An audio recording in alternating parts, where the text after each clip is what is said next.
Anything but football? I mean, obviously bowl games are different. We're going to Pearl Harbor. Yeah, okay. We're going to take them to Pearl Harbor for sure. We get over there a little bit early and, get our mind right, get our preparations right, but we will have a little extra time, so we're definitely going to Pearl Harbor. Why is that stuff important? I think that type of stuff is very important to us, and so if we were going back to Washington, D.C., I would try to get enough time to go see some war memorials and those type of things. I think it's really important for these kids, hear about it, learn about it, and then see it and have it maybe make a little more sense in their mind.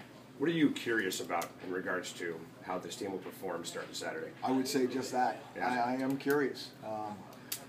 I think there's some guys that have played a lot of football, and we have a lot of guys that haven't played a lot of football. And as a team, how we're going to respond. I know Hawaii's going to play hard. I know Hawaii has some playmakers. It's a long trip. There's going to be adversity, all those things. So I'm excited and curious to see how they respond. So, Pete, with this side trip, is that something that you typically had done when you were at Boise and you'd go to Hawaii? Yes, absolutely. We wouldn't go every time, but we'd go maybe every other time, to make sure everybody that was in that cycle of the roster would get a chance to see it. When we played Virginia Tech back in Washington, D.C., we went by and took a look at the White House, and then we went and saw all the war memorials. And it's always interesting because those players want nothing to do with that. All they want to do is go play ball. I get it. They're very focused. But after we do those things, they're very appreciative, and I think they get it. I think they see the bigger picture. And so it's something that's important to us as a staff. And that's Friday you're doing that?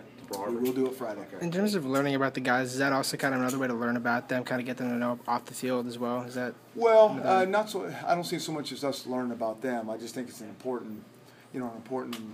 anytime we can, outside of football, give them something that I think is important in terms of the big picture, we're going to do. What have you noticed about Jeff and just his demeanor since he was named the starter for this game? That's one thing I do appreciate about Jeff.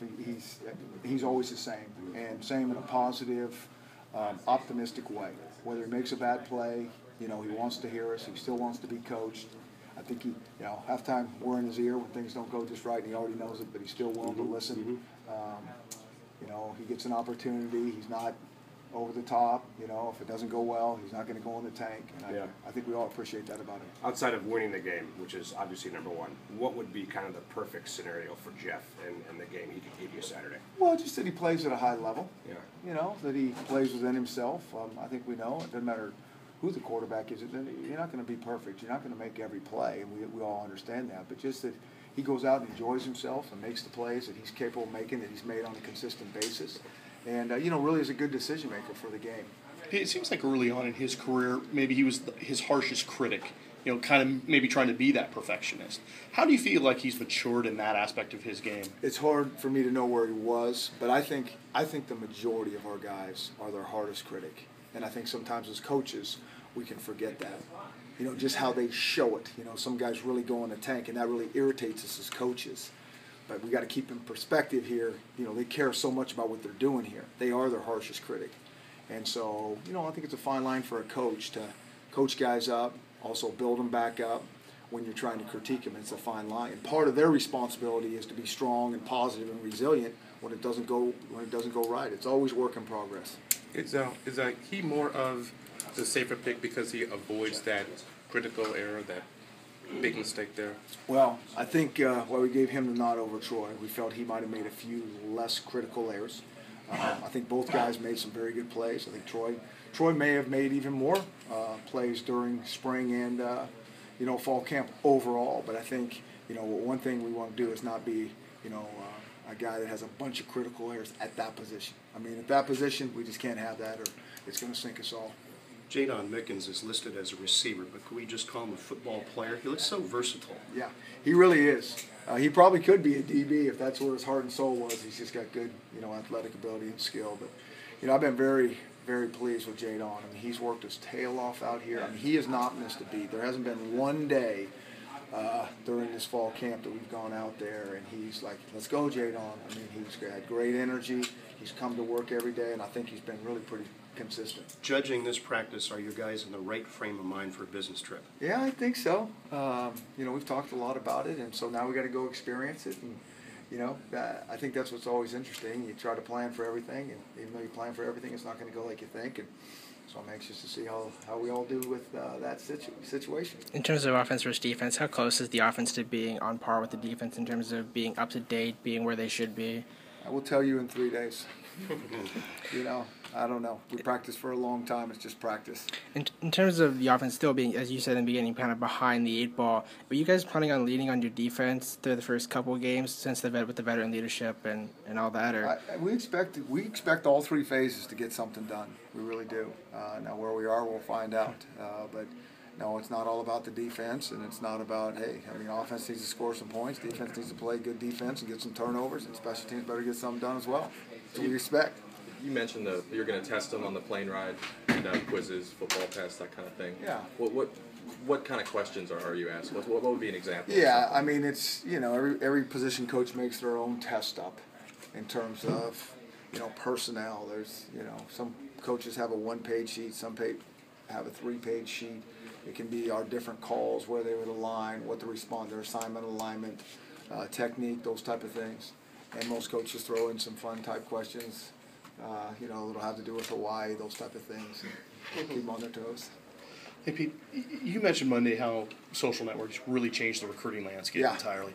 Just how has it changed, just in general, how a staff deals with things? I mean, we've seen what happened this week with Josh Shaw and all that kind of stuff. So, just a staff deals with what? Just how they deal with just everyday stuff that comes up. I mean, we've seen it with the Josh Shaw thing this week, and how has it really changed how you approach just dealing with all that stuff? Well, it's just very hard. I mean, we try to stay in communication with the guys that we're recruiting, and we always want them to know that, hey, if they have a question, there's a lot of misinformation out there on the internet about the recruiting, about our recruiting, about what's going on, and we always just want to reiterate, ask us. We'll always be honest with you. So don't pay attention to anything else that has to do with Washington football unless it's coming from us. I think the other thing that's I think is a really tough, big issue is, there's more information out there about these young guys. And so guys are offering these kids earlier and earlier. And it's just really a crapshoot, and so it's forcing everybody's hand to get into the mix earlier. And you don't know how that kid's going to develop and so you're projecting, you're hoping, his grades go well, he stays healthy, he keeps getting better. And I also think it can put a lot of pressure on the kid himself. All of a sudden a kid that's in 9th grade or even a 10th grader gets an offer from wherever. Now everybody's looking at him. Now he has these expectations to live up to. I mean, I just think it's a cycle that's tough, that's probably not heading in the right direction, in my opinion. And how does it affect you as a staff once they actually get on campus? Well, that doesn't really affect us. I mean, we do our own communication with these guys, and we have our process and, exactly how it's going to go for us, and our coaches do a great job of doing the research on the guys that we're looking for, those OKGs. And then we're excited to get them here, especially when they haven't been here, and just really show them what we're all about. We're not going to try to make ourselves better or different than we are. I mean, I want these kids to know exactly what we expect and what we're getting themselves into. And when those values and behaviors and beliefs line up, that's when the magic happens. A lot of it on your offer, when you make an offer to a kid, a lot of it is about integrity, and you actually list that on your offer sheet. Can you just talk about why you stress that so much, and how early on do you talk about integrity when it comes to recruits? Well, I mean, again, I keep saying this. If I think there's a theme that runs through our program, it's bigger than football. It's about life. It's about doing things correctly. And, we'll use football. We love football. It's a great game. But we'll use football to help teach some of these things that are equally important. And plus, we want to be around good kids. I mean, I think it's a two-way street. Kids want to be around good people, and vice versa for the coaches. How did you form your philosophy on not allowing guys to take visits if they're committed, or not considering them committed if they take other visits? Yeah. I mean, we don't want a kid to commit to us unless they're solid in the recruiting process, that they've looked around, that they've really decided, hey, I can figure this thing out early, and this is where I do want to go. Because it can be just nerve-wracking, and then all these coaches continually pound on these guys, and there's a lot of good places out there, and it just it makes it confusing for them. I mean, if you have, I'm thinking I'm an 18-year-old kid or 17. Sometimes these guys are 16, and you got these, professional, in some cases used car salesmen banging on them month after month. It gets confusing. It can be very anxiety-provoking, not only for the kid but for the family, and that's hard. And so they need to go through that when they want to put an end to the recruiting process and commit. Then that changes our recruiting, and we're good to take that commitment. But they need to understand it's a two-way street. Have you always been one to give your assistants so much autonomy as in terms of the personnel decisions? And if so, that came from where? I mean, where did that philosophy sort of build from? Well, maybe me being an assistant. I mean, I think we got really good assistants that know what they're doing. I trust them, as much as anybody in the world. And if they want my opinion, which some of them do, I'll give them my 2 cents.